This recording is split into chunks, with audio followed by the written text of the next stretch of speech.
before dinner. For your entertainment, some speeches. A warm round of applause and a big welcome for the first speaker this afternoon, the traditional speaker, Father of the Bride. Please welcome John.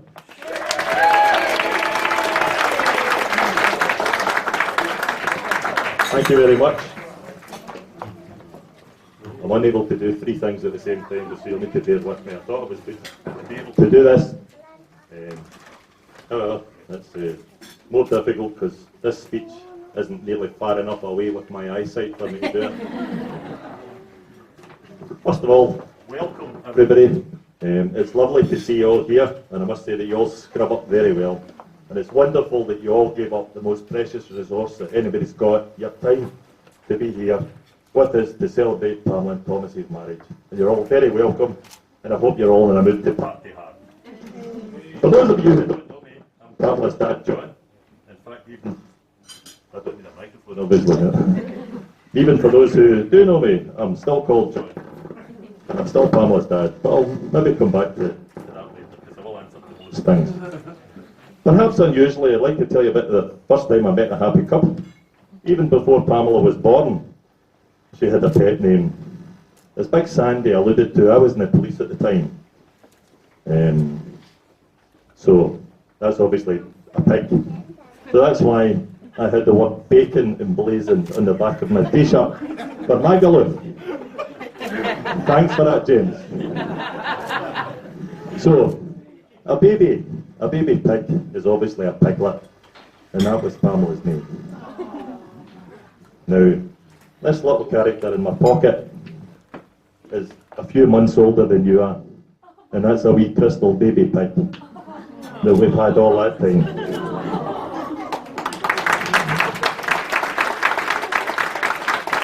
So, he needs a new happy home. Now, the day that Pamela came into this world, well, it was night time by then actually, she kept us waiting and she still does that. I had to hang on for quite some time. I met the most beautiful baby I'd ever seen. Urgent note, Lauren and Rachel hadn't been born at that stage. So it's now officially a three-way tie. If you'd told me then a colleague of mine, Big Sandy Geddes, would marry my daughter, I would have cacked myself. No, I can't say that. I would have had a canary. But because he was the celebrant for the ceremony then, I'm absolutely delighted. And as Pamela said to me, Dad, we're having a humorist service, and that's what it turned out to be. He's a hard act to follow. So I'm delighted that Big Sandy was able to take part and marry you both. Pamela had blonde hair and big beautiful eyes, and she still does. The bond was instant or even quicker. She was quickly wrapped up in a tight warm blanket, but managed to stick a hand out the blanket. And that's relevant. I phoned both the grannies to tell them the great news. Didn't have mobile phones in those days, never mind ones with cameras. I borrowed a high-tech Polaroid camera which produced instant photographs, one for each gran, and delivered them personally that night. That hand was the first one to graffiti our house. When the word Pamela was scrawled about 6 inches above the skirting beside the bathroom wall. So I rounded up the 3 suspects and I looked each one in the eye and said, girls, do you know anything about this? Do you know who this was? 3 wee innocent faces looked at me. Daddy, it wasn't me. Judge John, applying his detective powers, decided number 1 suspect, Pamela. So I looked her in the eye and said, Pamela, I think it was you, pet. And she said, what makes you think it was me? It may have been Lauren or Rachel. My response was simple. You're the only one that can write. Now, that stumped her, and that is the first and last time I've ever had the last word in a discussion with Pamela. So Tom, as your father, who should be here and isn't, would say, you're marrying Pam, good luck with that. Pamela's writing skills developed apace, achieving a nursing degree along the way. Her written talent goes way beyond that, however, as we found out when we moved house. We found letters addressed to the school with my signature on it, clearly my signature on it, which was quite confusing because I didn't remember writing any of them. What did you charge your sisters for the Lauren or Rachel couldn't come to school today, signed John McGoffrin?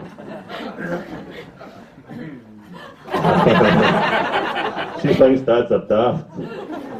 Anyhow, later on, I knew something was going on. Call it a hunch. Stacey had been Pamela's friend for a long, long time, but Pamela and her sisters started just, we're going to see Stacey, Dad, more and more frequently, with the makeup more carefully applied. First time I met Thomas, it was a Sunday morning. He leaned at a car boot sale, and I thought, I'll treat the girls to a Sunday brunch. So I went to Tesco, got everything you could imagine, black pudding, square sausage, tomatoes, the lot, fantastic, to find that I was locked out of my own house. I peeked in the window, and it was like a scene out of Absolutely Fabulous. Lipstick, bevy, fags, crisps, nibbles, lying everywhere. Never mind, I'll get round the back. So I went round the back. Again, locked. Still locked out of my own house. Went back round the front, and there was Rachel. She let me in. Thanks, Bet. A big smug smile on her face, knowing full well her two sisters had been caught dead bang to rights. Come on in, father. And I did. So obviously, I'll throw the thing away at that stage. Applying all my detective skills again, I just perhaps others were involved in this shebeen. So I ventured upstairs. Aha, upstairs in the stair bed on the left. There's that hand again sticking out the duvet. Hi Pamela, are you alright? Yes, Daddy, came the reply from underneath the duvet, still covering her head. That hand. I made my way downstairs. I felt a wee bit like the child catcher out of Chitty Chitty Bang Bang. In my head I had lollipops. And instead of I smell children, it was I smell boys. And I went downstairs and I saw the vertical blinds were flickering and the downstairs window was open. And I saw Usain Bolt steaming, zigzagging up the street and away around the corner. Can't imagine who that was, eh? Anyhow, a few days later I drove into the street. I recognised the back of that head, standing beside Lauren's car this occasion. But I swear blind, that figure teleported into the car without the door opening. And Lauren drove away like a bank robber that's just swallowed a whole bottle of Lixido. I still hadn't met the mystery man.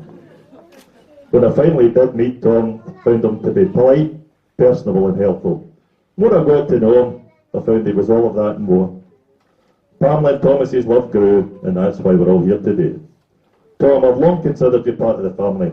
When you asked your hand in marriage, I thought, yeah, you're heat. I mean, I told you I could never imagine anybody better for my wee Pamela than you, and I can. I'm delighted to welcome you officially into the family, and I'm very proud to call you my son-in-law. You're a credit to your mum, Hazel, and your dad, John, who should be here at this table, but it's a better view looking down from above. Pamela, you've grown into a beautiful woman and you make a stunning bride. Your grandma would be very proud of you, and she's with us in our hearts. It's a privilege to be called Dad by you, even though for a while you called me Big John. Because that's what everybody else calls you. Your name's John and you're big. I pointed out there's only 3 wee girls in the whole world could call me Daddy. And you quite like the exclusivity of that. So you reverted back to call me Dad. I couldn't be happier for you, and I know everyone in this room feels the same. You make a lovely couple, and I wish you everything you could wish for yourselves, and more. Every happiness and a long and very happy marriage. Could you please be upstanding and join me in a toast to Pamela and Thomas. Pamela and Thomas.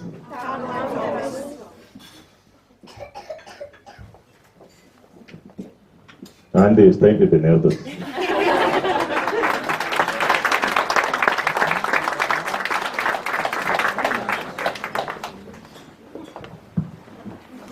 Ladies and gentlemen, our next speaker of this afternoon, the main man of today, your groom, please welcome Tom.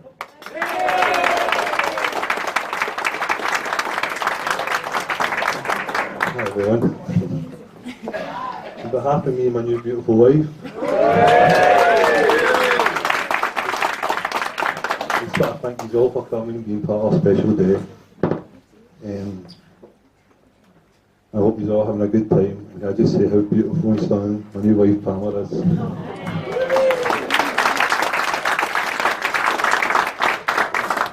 So everybody who doesn't know the story of me and Pamela met, there's not much to it really. She fancied me for the minute she saw me.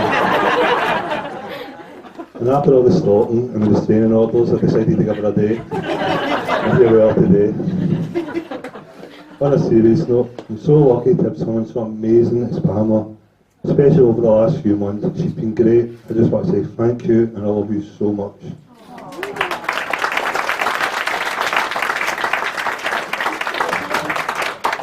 Without this day, it wouldn't be possible without her. She's done almost everything for the wedding, and what a job she's done, I think you all agree.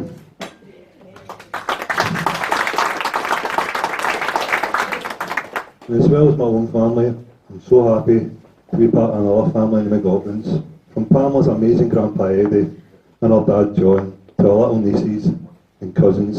I seriously don't have a bad word to say about any of these, we'll see our faces anyway.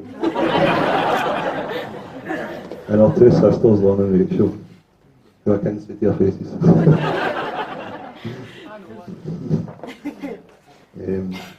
As well as the McLaughlins, I'm so lucky to be part of another family, that's the Thompson family, with Pamela's beautiful mum, who looks beautiful today, and we've got her a gift, it's flowers.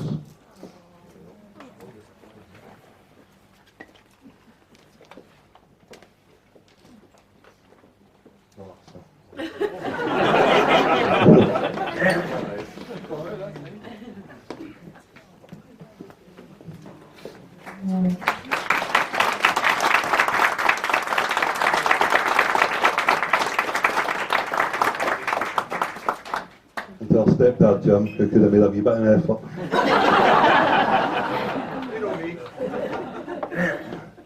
I also want to thank Pamela's bridesmaids for one, making me late today. Thanks guys. From Lon, Rachel, Emma, Caitlin and Stacey. You all look beautiful, even you Rachel. And also want to thank my ushers and my best man, who on separate occasions last night remembered me. They're still doing me there, runner. Thanks boys. And I want to thank my pals too, for giving me a great stag do home and away. Some of you I still can't look in the face. Ain't that right, John? And in case I don't get to see it tonight, please, I want to thank you all for coming. And it is what it is. And then on to my family. From my 4 beautiful aunties, to my 4 crazy cousins. You've been like, everything I've wanted, you've gave me. You've treated me like a young son. I just want to say thank yous for it. And to my cousins, I just don't have one brother, I have 7 brothers and 4 amazing sisters. I love all these all so much. It's a bad day when you need to line your wedding day. As well as my cousins, I do have a brother, James. And what can you say about James? Between you and Pamela, you're the reason I don't have any hair. On a serious note, you're more than just my wee brother. You're my best pal. You always have been. We've been through everything together, highs and lows, mostly your fault. But I wouldn't change it for the world. Now we can go back to hating each other. I also have 4 amazing grandparents when I was growing up. They looked after me like I was their own son. Even my grandma McNally, who I stayed with since I was 15 till I was 23. I miss you all, and I hope I'm doing you all proud.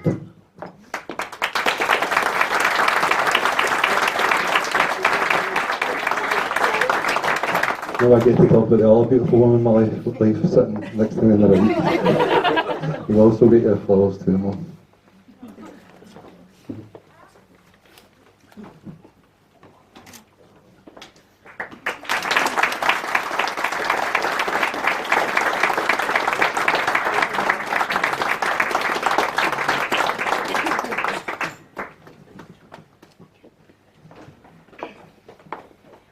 I just want to thank you, Mum, for giving me Jim everything.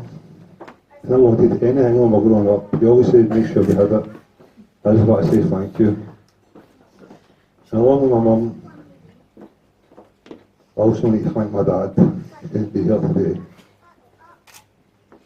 You and my dad are the reason I'm half the man I am today. And the great memories I have of my dad in my childhood is my dad mostly going to taking us to the pictures and falling asleep drunk through it. To all the great holidays and memories he gave me and James, we couldn't ask for better from parents. And when my time comes to be a dad, if I'm half the dad my dad was to me, I'll take that.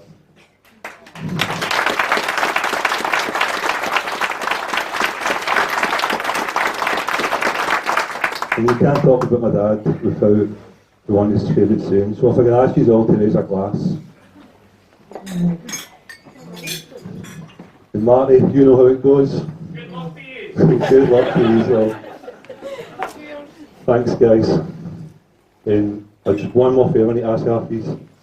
Do not listen to this man. It's all lies, none of it's true, none of it happened. But thank you for joining me and Pamela on a special day.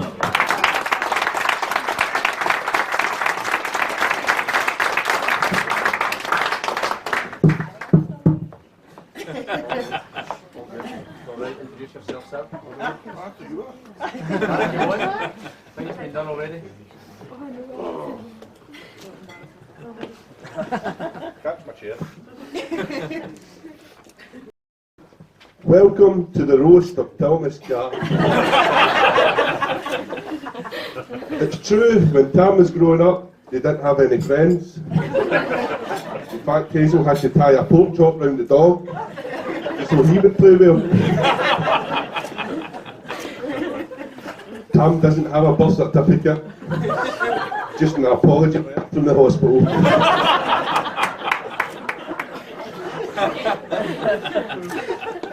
There's an unwritten rule that you can't look better than the groom, which Jim and Marty have stuck to. When Tam asked me to be his best man, I can only compare the feeling to being asked to be make love to the Queen. It's a great honour, but I doubt I'll be able to rise to the occasion.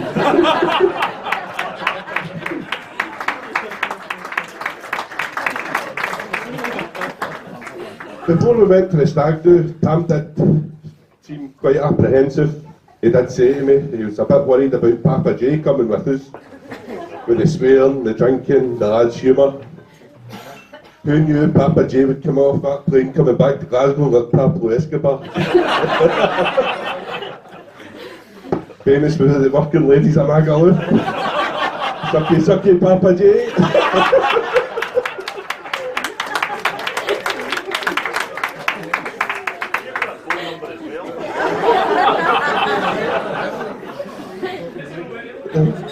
Before I met Tam, I knew Pam, and I heard a lot about this guy that was dating Pam.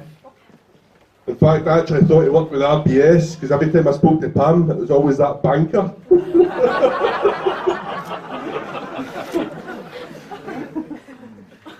Pam, you look stunning today. And you deserve the very, very best. And I'll not stop till I find out what went wrong today.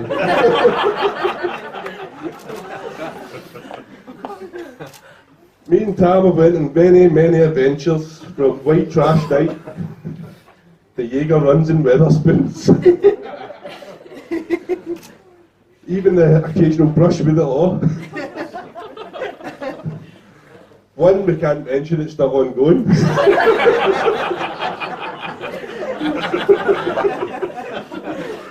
But the first one is quite a story.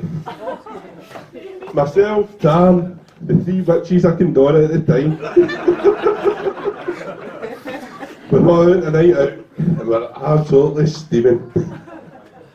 So at the end of the night we came out of campus, we thought, oh, we could go a bistro, we could go a chicken kebab.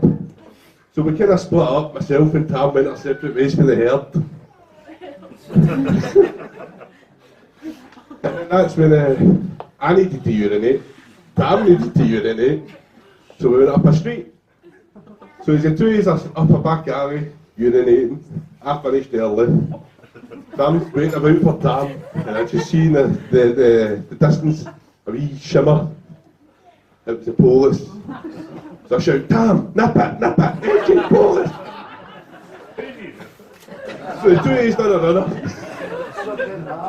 Ran up Sucky Hall Street, straight into bistro, gets our chicken kebabs. We've evaded the law until we come out. And they nabbed us. And they said, boys, you weren't going to nab us. No wearing no shirts. It was shite shirt night.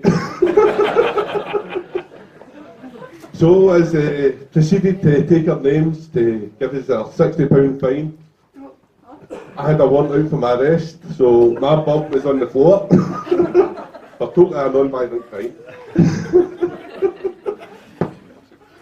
They got a radio, disturbance, Sucky Hall Street, all systems go. Oh, me and Pam were off the hook. We walked up Sucky Hall Street giving it high fives. Oh, brilliant! £60, oh, that's brilliant. Oh, no, I'm not going to jail. Only to find out the disturbance was the Three Sisters. So I've never actually said this. Thanks, girls.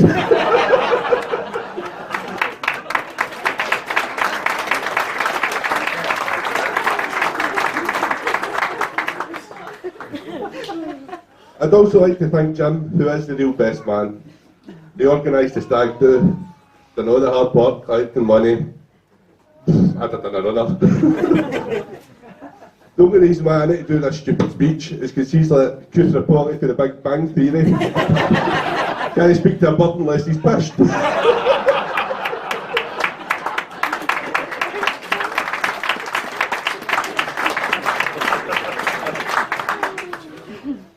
Tam has an amazing family and is lucky to be marrying into equally an amazing family with the three witches of Moodiesburg. They've had a challenging year, but together they'll be able to conquer anything. It'll come their way. I know you will do.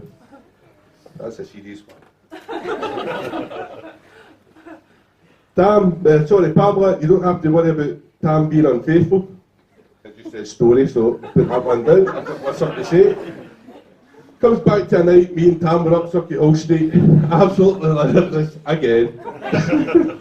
So we decided, let's go hit Merchant City. So we wandered all the way down, absolutely steaming, wouldn't get in anywhere. So we're sitting outside the social, and two birds come over, trying to hit on Tam. They were all over like a rash, it was like Ebola. Tam, face like a startled rabbit, going, no, get off me! No, I've got a bird! The girl, she was quite persistent. Tam's giving it, do your ears know what?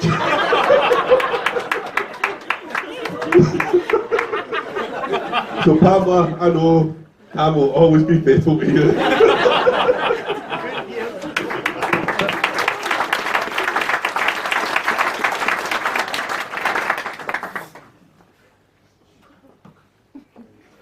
After the years you two have had, you certainly deserve your 2 weeks in Wales. I think it was Wales. Tam says he was going to bang her for a fortnight.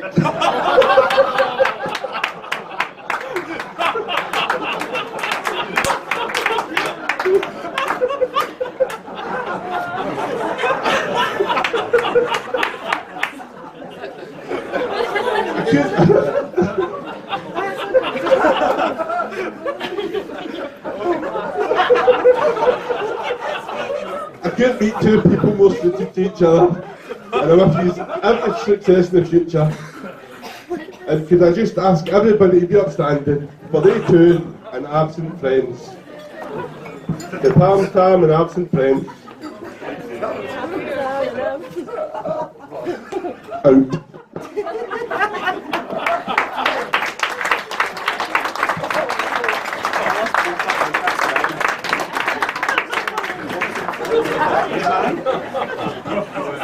Ladies and gentlemen, on that note,